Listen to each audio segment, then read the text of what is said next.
Assalamu alaikum. This is lecture 14 of data security and encryption, and in this lecture we are going to discuss about block cipher operations. This lecture continues our discussion of symmetric ciphers, and we begin with of multiple encryption, looking into the particular at the most widely used multiple encryption scheme known as triple data encryption standard. So there are multiple variations of DES known as double data encryption standard, and triple data encryption standard with two keys, and triple data encryption standard with three keys. And next we will turn the subject of block cipher to the modes of different operations. So these modes of operations are known as Electronic Codebook, Cipher Block Chaining Mode, Cipher Feedback Mode, Output Feedback Mode, and Counter Mode. So we find that there are a number of different ways to apply a block cipher to plain text, and each of this way has its own advantages and particular application. So at the end of this lecture, you should be able to uh, analyze the security of multiple encryption schemes and compare and contrast different modes of operation such as electronic codebook named as ECB, Cipher Block Chaining Mode named as CBC, and Cipher Feedback Mode named as CFP, and Output Feedback Mode named as OFP, and counter modes of operations. So due to its vulnerability to brute force attack, our data encryption standard, which was once most widely used symmetric cipher, has been largely replaced by stronger encryption schemes. So two approaches have been taken. One approach is to design a completely new algorithm that is resistant to both cryptanalytic and brute force attack, and one of the alternative we have seen in this domain is advanced encryption standard, and it is a prime example that we have discussed in last few lectures. However, on the other hand, the alternative approach, which preserves the existing investment in the software and equipment, is to use multiple encryptions with DES and multiple keys. So in this lecture, we will examine the simplest examples in the second alternative when we look at the widely accepted triple data encryption standard algorithm. So simplest way is to use multiple encryption rather than the single encryption. And the simplest form of multiple encryption has two encryption stages and two keys as depicted in the figure. So given a plain text P and two encryption keys K1 and K2, the cipher text C is generated with the same expression as before, that C was equal to encryption of K1 and P. Now if we have two keys, the encryption will be double encryption of the same process, and the expression will be encryption of key 2 with the encryption of key 1 on our plain text. Similarly, decryption requires the keys to be applied in the reverse order. So to perform the decryption, you can write the expression to find out the plain text and apply the decryption algorithm using the key 1 and decryption algorithm on the key 2 on the cipher text. So for DES, this scheme is apparently involves a key length of 56 bits, and using two keys you will get the key length of 112 bits, and it should result in dramatic increase in cryptographic strength, but there are certain properties that we have to examine closely. However, it is reasonable to assume that if data encryption standard is used twice with different keys, it will produce one of the many mappings that are not defined by single application of data encryption standard. Therefore, a use of double data encryption standard result in a mapping that is not equivalent to the single data encryption standard. And the kind of attack here is the meet in the middle attack algorithm will attack this scheme and does not depend on any particular property of data encryption standard but will work against any block encryption cipher. So meet in the middle attack is based on the observation that if we have a cipher text composed of encryption algorithm of two keys, for example as depicted in the last slide, encryption of K1 and K2 on the plain text, and given any known pair, if the attacker is able to get a plain text and ciphertext pair, the attack proceeds with a number of ways. First, the attacker encrypts the known plain text for all the possible values of K1. That values can be 2 raised to power 656.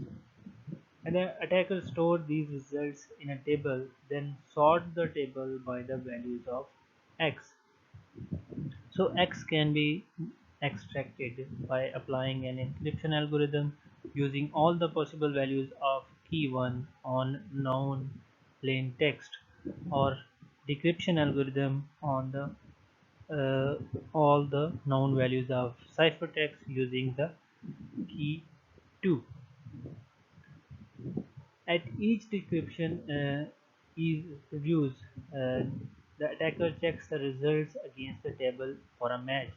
So if a match occurs, then the test of two resulting keys against a new plain text cipher text pair. So if two keys produce the correct ciphertext, then the attacker accepts them as a correct keys.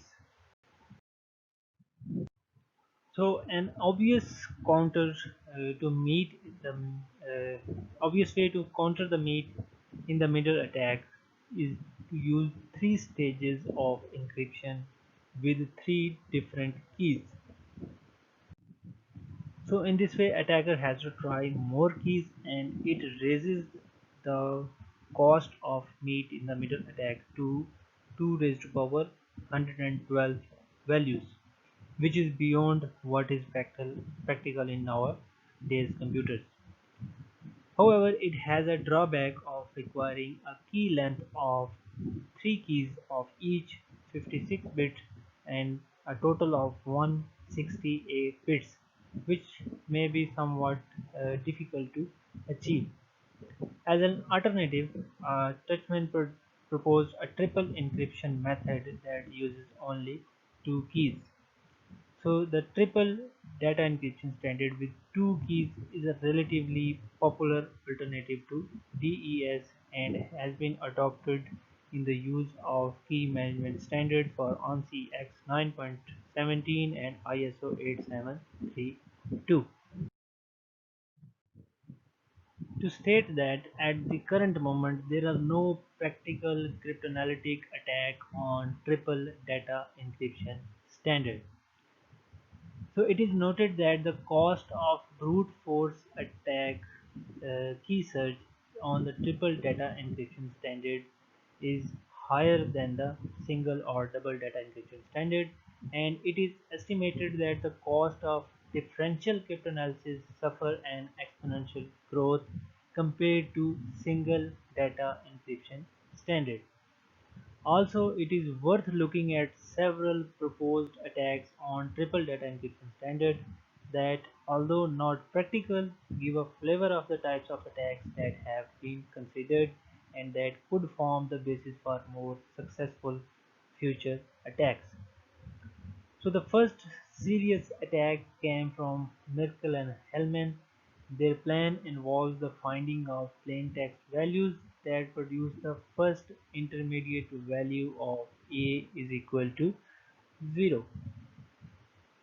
Then using the meet in the middle attack to determine the two keys, the level of effort is 2 raised to power 56 keys as depicted in the last slide. But the technique requires 2 raised to power 56 chosen plain text ciphertext pairs, which is number is likely to be provided by the holder of the keys. Similarly, a non-plain text attack is outlined by another author, and this method is an improvement over the chosen plain text approach but requires more effort. The attack is based on the observation that if we know A and C, that means the original plain text encrypted with the key 1 and the final ciphertext, then the problem reduces to attack on the double data encryption standard. So of course the attacker does not know A even if P and C are known, as long as the two keys are unknown. That means if the keys are visible to attacker, then this is the only possible way then the attacker can know our value of encryption of the plain text, that will be A. However, the attacker can choose the potential value or expected value of A and then trying to find the value of known pair P, C that produces A with the known value of key.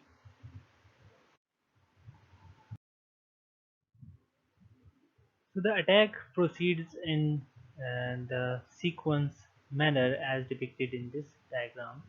The first uh, choice of attack is the obtaining a pair P, C. This is the known plain text, and the attacker places these in the table sorted by the value of P. The plain text it goes here, and the ciphertext goes here whenever the attacker knows a combination pair of the plain text and the cipher text. Then the attacker can pick any values of A for the encrypted algorithm using the key I. When the entry is defined in the following fashion, the each of the 2 raised to power 56 possible keys k of 1 is equal to I calculate the plain text p of I such that p can be a decryption of key I applied on A. So the attackers store these values in the second table. So for each plain text that matches in the table 1, create an entry in the table 2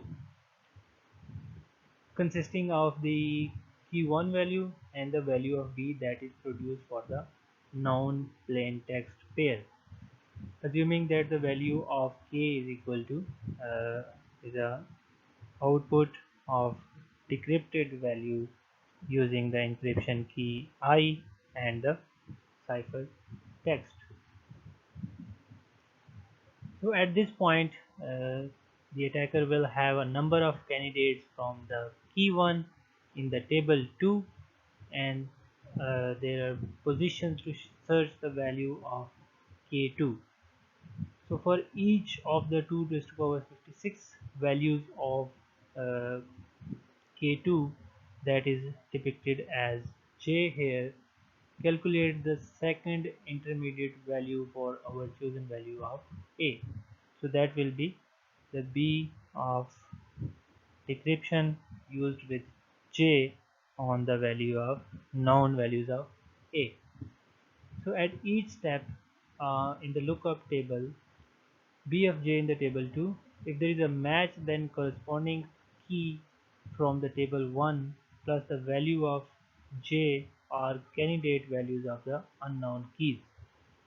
because we have found the pair key ij that produces a known pair pc. So in simple words, if attacker gets a plain text and cipher text and produces these value in a sequence of order in table 1 and then apply the keys from I and J, and if application of these keys results in some known plain text, then the attacker will have the keys to decrypt the message.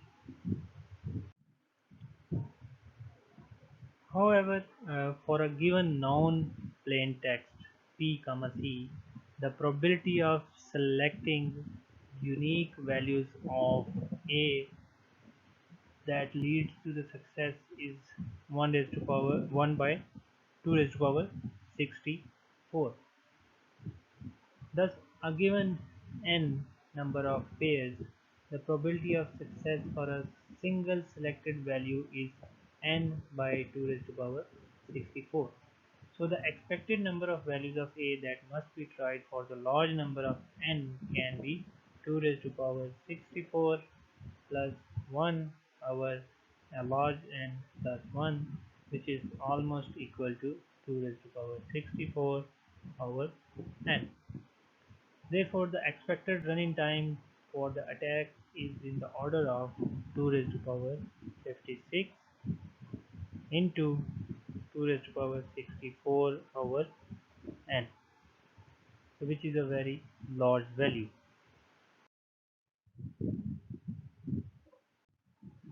So I am stating again that attacks just described in the above examples appear impractical. Anyone using the two-key triple data encryption standard may feel some concern. However, the three-key triple data encryption standard is almost impossible to break. So many researchers now feel that the three-key data encryption standard is the preferred alternative. So the three-key data encryption standard has an effective key length of 168 bit, and it is defined as this equation. So again, you produce a cipher text using an encryption algorithm. Now there is a third key known as key 3. You perform the decryption algorithm using the key 2, and again the encryption algorithm using the key 1 on the plain text. So resulting of this equation will be decrypted with the key 2, and the result of this equation will be again encrypted with the key 3.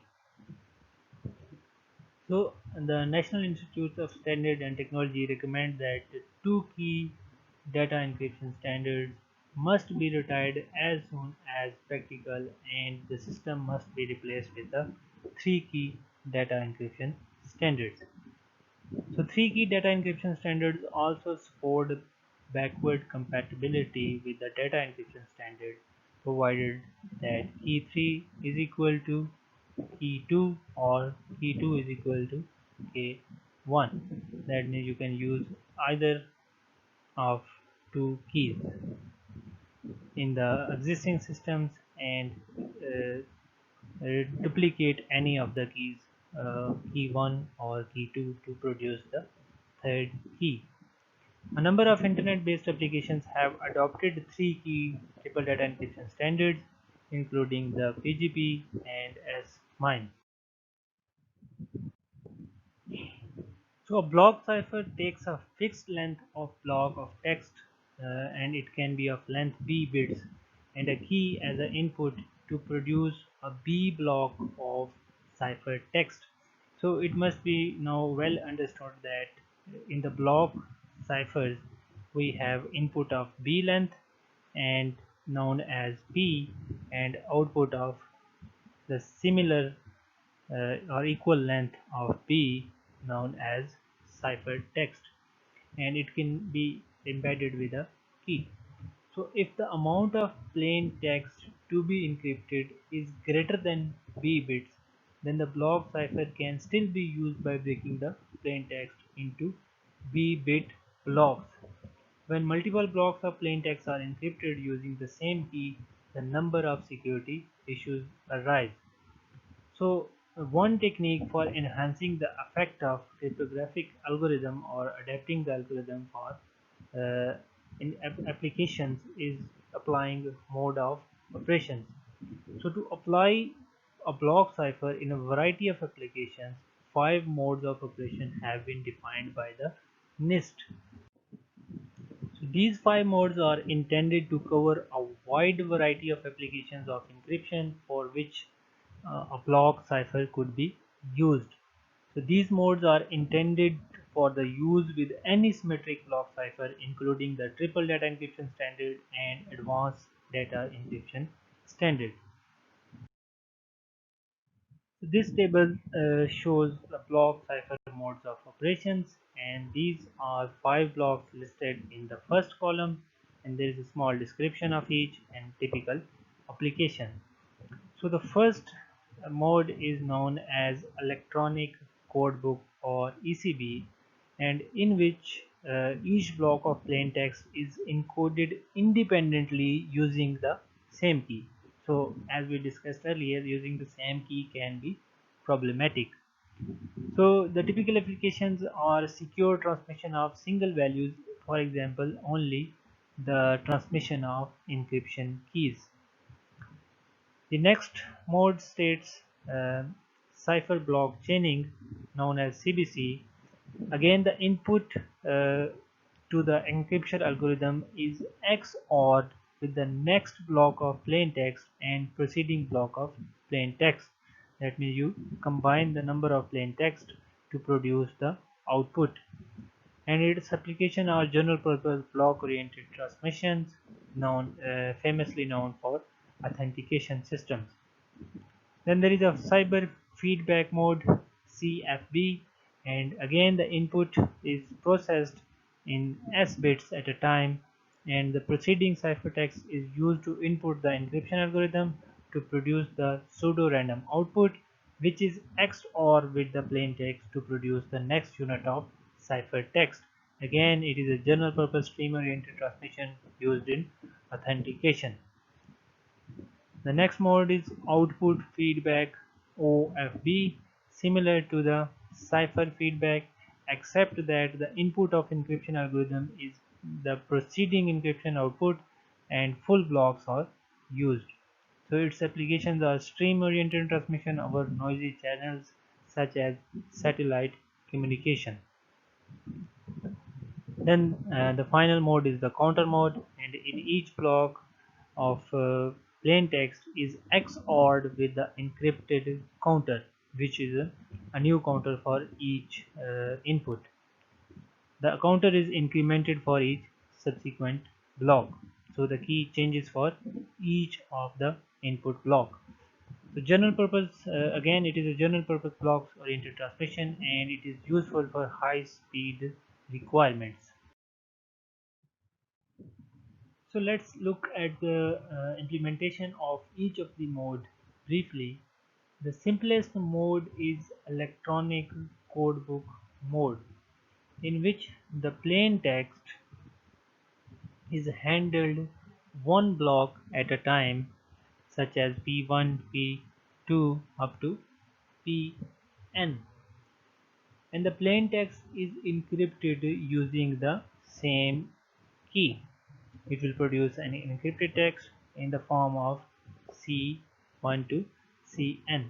Similarly, the decryption is same, and the key is the same for decryption, and it will produce the original text. The term code book is used because for any given key there is a unique ciphertext for every block of plain text. Therefore, we can imagine a gigantic notebook in which there is an entry for every possible plain text pattern showing its corresponding cipher text. So if the message is longer than the number of bits specified by input block, the procedure is to simply break the message into number of bits of equal blocks of equal size of blocks, padding the last block if necessary. For example, if we have block of 64 bits and we get the input of 130 bits, we can divide into three blocks, and the first two blocks will be equal to 128 bits, and the remaining two blocks will be in the third. The remaining two bits will be in the third block, and which will be padded for the remaining 62 bits to fill the complete block. So ECB, or Electronic Codebook, is defined as the ciphertext is generated for using the same encryption algorithm and the same key for each of the plain text. Similarly, a decryption algorithm is same, using the same key for each of the encrypted or ciphered text. The ECB mode should be used only to secure messages shorter than single block of underlying cipher. For example, for the 64 bits of the DES and 128 bits for the advanced encryption standard, such as to encrypt a secret key. Because in most of the cases messages are longer than the encryption block mode, this mode has very limited practical usage. The most significant characteristics of this mode is that if the same bit of block of plain text appear more than once in the message, it always produces the same cipher text because it lookups from the lookup table. So for lengthy messages, the ACB mode may not be secure. So if the message is highly structured, it may be possible for the cryptanalyst to exploit these irregularities. For example, if it is known that the message always starts out with a certain predefined field, then the analyst may have member of known plaintext ciphertext pairs to work with it. So if the message has a repetitive element or period of repetition in the multiple of b bits, then these elements can be identified by the analyst, and this may help the analysis or may provide an opportunity for substituting the rearrangement of the blocks. So we can now move to the more complex mode of operation. There are certain criteria and properties for evaluating and constructing block cipher modes of operations which are much superior to the electronic code books. So these criteria are referred as overhead, error recovery, error propagation, diffusion, and security. So overhead refers to the additional operations for the encryption and decryption when compared to the encrypting and decrypting in the ECB mode. Then there is the error recovery, the property that an error in the any ciphertext block is inherited by only few plain text blocks, after which the mode is resynchronizes. Error propagation property refers to that error in any of the ciphertext block is inherited by the same ciphertext and all the next plaintext blocks. What is means here is that if a bit error that occurs in the transmission of ciphertext blocks, not a computational error in the encryption of the plaintext block. Similarly, diffusion refers to the how plaintext statistics are reflected in the ciphertext. So low entropy plaintext blocks should not be reflected in the ciphertext blocks. Lofty low entropy equates to the predictability of lack of randomness. Finally, security refers to whether or not ciphertext blocks leak information about the plain text. So to overcome the security deficiencies of electronic codebook, there is a need to have a technique in which same plain text block, if repeated, produces different ciphertext block, and this cannot be done using lookup table. A simple way to satisfy this requirement is the use of Cipher Block Chaining (CBC) mode. In this scheme, the input to the encryption algorithm is X OR of the current plain text block and the preceding ciphertext block. That means output of the first plain text is XORed with the input of second plain text block, and then it is fed to the encryption algorithm to produce another ciphertext, which is again XORed with the next block, and so on. The same key is used in this in CBC mode as well, and in this way we have chained together the processing of sequence of plain text blocks. In this way, the input to the encryption function for each plain text block have no relationship with the plain text because it is embedded using the ciphertext, and it loses the relationship with the plain text. Therefore, if you get the repeating patterns of input block, and if you XOR with the some another value, there will be different values of ciphertext for the same value of plain text. So as with the electronic codebook mode, the CBC mode requires that the last block to be padded with the full B bits if it is a partial block. Similarly, the decryption algorithm works in the same way. The output of final block is uh, with the output of first block is XOR with the output of second block to produce the plain text. So for decryption, each cipher block is passed through the decryption algorithm. The result is XOR with the preceding ciphertext block to produce the plain text block. So to produce the first block of ciphertext, an initialization vector IV initialization vector is XOR with the first block of plain text. So on decryption, the initialization vector is XOR with the output of the decryption algorithm to recover the first block of the plain text. The encryption vector is a data block that is the same size of the cipher block. So the encryption vector must be known to both the sender and the receiver, but it must be unpredictable by a third party.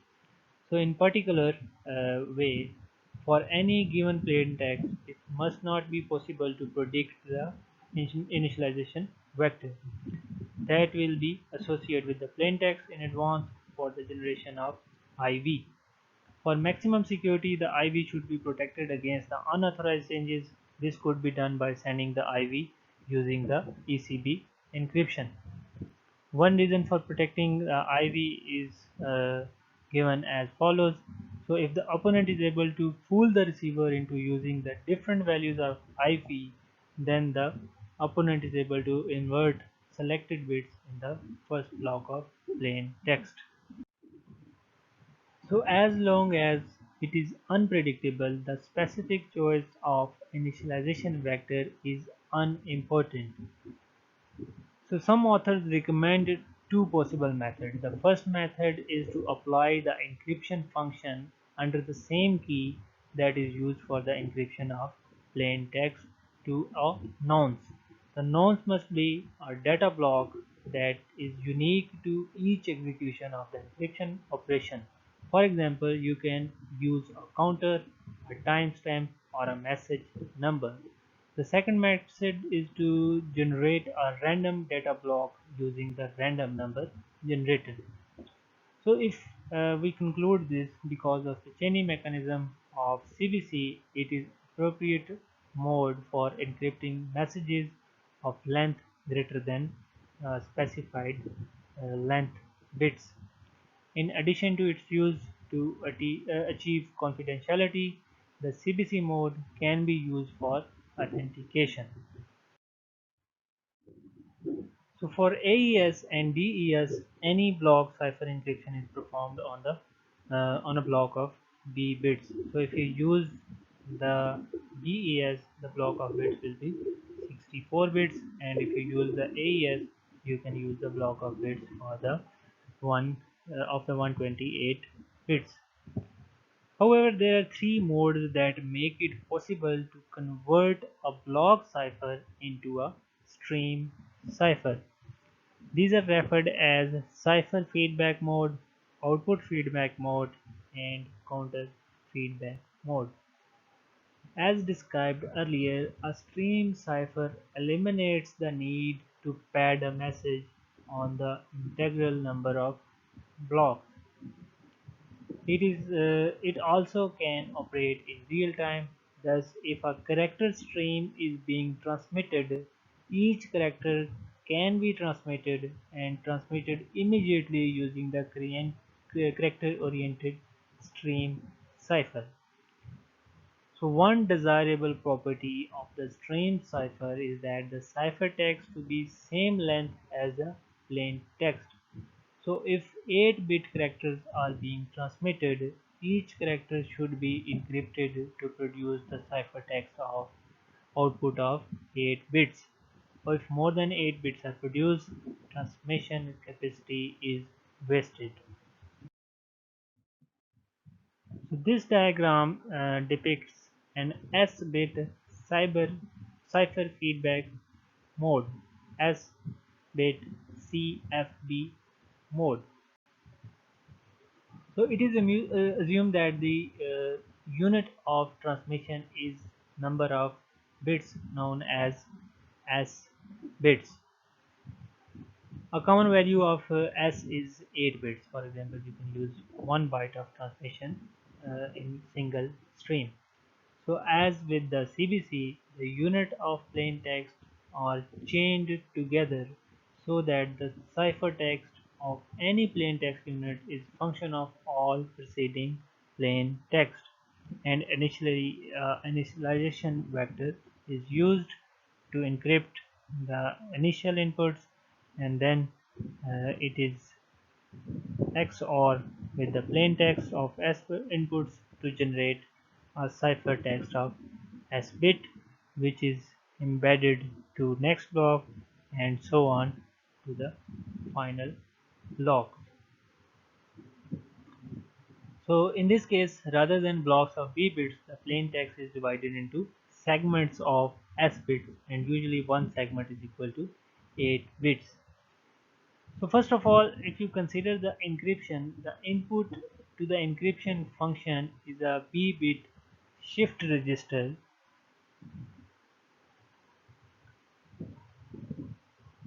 that is initially set to some initialization vector IV. The leftmost significant S bit of the output of the encryption function are XORed with the first segment of plain text P of I to produce the first unit of ciphertext CFI or CF1, which is then transmitted in addition to the contents of shift register are shifted left by S bits, and C1 is placed to the rightmost significant least significant bits of S of the shift register.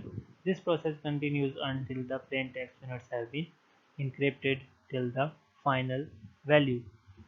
So for the decryption, the same scheme is used, except that the received ciphertext unit is XORed with the output of encryption function to produce the plain text used. So in this case, encryption function that is used is not a decryption function. Although the cipher feedback mode can be viewed as stream cipher, it does not conform to the typical construction of stream cipher. In typical stream cipher, the cipher takes as input some initial value and a key and generates stream of bits, which is then XOR with the plain text of bits. So in the case of cipher feedback mode, the stream of bits or XOR with the plain text also depends on the plain text. In cipher feedback encryption, like CBC encryption, the input block to each forward cipher function except the first depends on the result of previous output. Therefore, multiple forward cipher operations cannot be performed in parallel. So, in CFB, cipher feedback decryption, it is required forward cipher operations can be performed in parallel if input blocks are the first constructed from the initialization vector and the cipher text. So this diagram states the working of the output feedback mode OFP mode, and it is similar to the structure of Cipher feedback mode. For OFB, the output of the encryption function is fed back to become the input of encrypting the next block of plain text. So in CFB, the output of the XR unit is fed back to become the input of encrypting on the next block. The other difference is that the OFB mode operates on full blocks of plain text and the cipher text, where CFB operates on the S bits. As you remember in the last slide, we used S is equal to 8 bits. Again, OFB mode requires the initialization vector. In this case, the initialization vector must be a timestamp or a random number or a counter. That is, the initialization vector must be unique to each execution of encryption operation. The reason for this is that the sequence of encryption output blocks depends only on the key and the initialization vector, and it does not depend on the plain text. Therefore, for a given key and initialization vector, the stream of output bits used to XOR stream of output bits from the initial vector and a key to perform an output, and which is XOR with the plain text to produce the cipher text. So one advantage of output feedback method is that the bit errors in transmission do not propagate. That means the first bit is not dependent on the second bit of the plain text. So for example, if bit error occurs in the C1, only the recovered value of P1 is affected.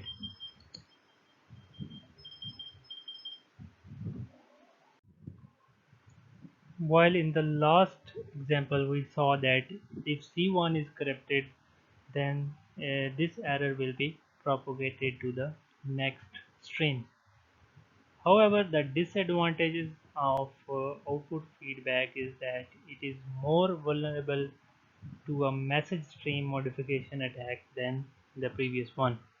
Consider the complementing a bit in the cipher text complements the corresponding bit in the recovered plain text. So thus control the changes recovered in the plain text can be made. This may make it possible for an opponent by making the necessary changes to the checksum portion of the message as well as the data portion to alter the ciphertext in such a way that it cannot be detected by an error correcting code. So output feedback mode has the structure of typical stream cipher because the cipher generates a stream of bits as a function of initial value and a key, and then the stream of bits is XORed with the plain text bits. The generated stream that is XOR with the plain text is itself independent of the plain text.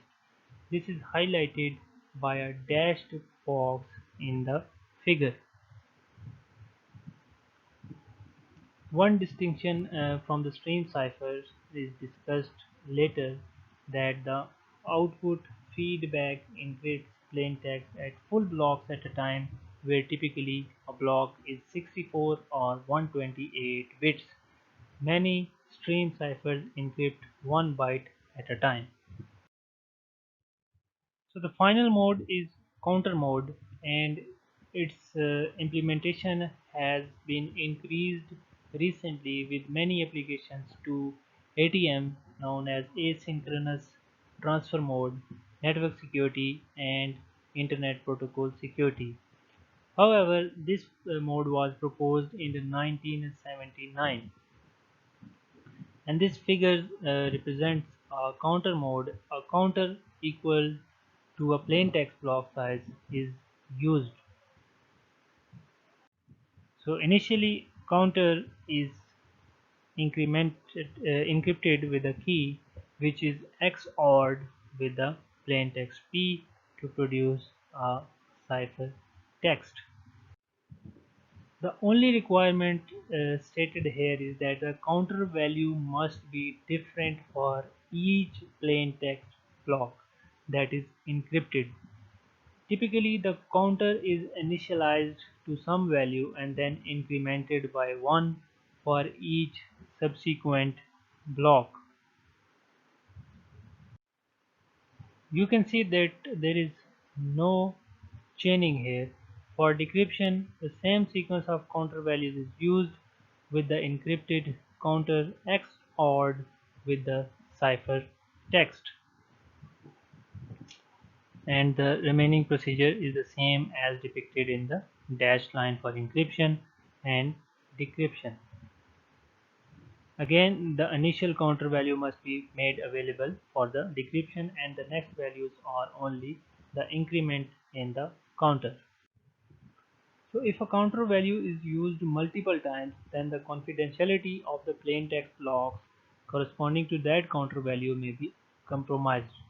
So in particular, if any plain text block that is encrypted using the given counter value is known, then the output of the encryption function can be determined easily from the associated ciphertext block. So this output allows any other plaintext blocks that are encrypted using the same counter value to be easily recovered from their associated ciphertext blocks. So one way to ensure the uniqueness of the counter values is to continue to increment the counter by value 1 across each message. That is, the first counter value of the each message is the one more than the last counter value of the preceding message. The counter mode has number of advantages which are listed here. The first advantage the counter mode provides is the hardware efficiency. So unlike the other chaining mode, encryption and decryption in counter mode can be done in parallel on multiple blocks of plain text or ciphertext. So for the chaining mode, the algorithm must complete the computation on one block before beginning on the next block. However, there is no limitation in the counter block such as this. In the counter mode, the throughput is only limited by the amount of parallelism that is achieved. The counter block also provides the software efficiency because of the opportunities for the parallel execution in this mode. The processors that support parallel features uh, such as pipelining or multiple instruction dispatch per clock cycle known as single instruction multiple data instructions can be efficiently utilized. It also allows you to pre-process your execution and your plain text and ciphertext. So the execution of underlying encryption and decryption algorithm does not depend on the input of plain text or ciphertext. Therefore, if sufficient memory is available and security is maintained, preprocessing can be used to prepare the output of the encryption boxes that feed into the XOR function. Similarly, it provides you the random access of any of the block from the plain text or the ciphertext, and you can process any block at any time because there is no chaining in the counter blocks. So there may be application in which ciphertext is stored and it is desired that to decrypt just one block. For such application, the random access feature is very attractive. It also provides you a provable security. It can be shown that the counter mode is the least secure as the other modes discussed. Simplicity is also an advantage of counter mode. So unlike many other modes discussed previously, counter mode requires only the implementation of encryption algorithm and not the decryption algorithm. So you can note that the output of output block and uh, feedback mode and counter mode produces the output that is independent of both the plain text and the ciphertext. Thus, they are natural candidates for the stream ciphers that encrypt plain text by XOR on one full block at a time. So this provides an overview of the different modes we have used, such as CBC, cipher feedback, and output feedback and counter feedback. So except from the electronic codebook, all of these four are NIST proved block cipher modes of operation that involve feedback. This is clearly seen in the figure that feedback mechanism is provided in all of the algorithms to some extent. So that concludes this lecture, and as you can see in this lecture we overviewed multiple encryption and triple data encryption standard with 2 and 3 keys, and we viewed some uh, modes to actually perform encryption on block and stream data. If you want to look more into the topics, you can read the chapter 7 of recommended book session to if you have any questions. Thank you very much.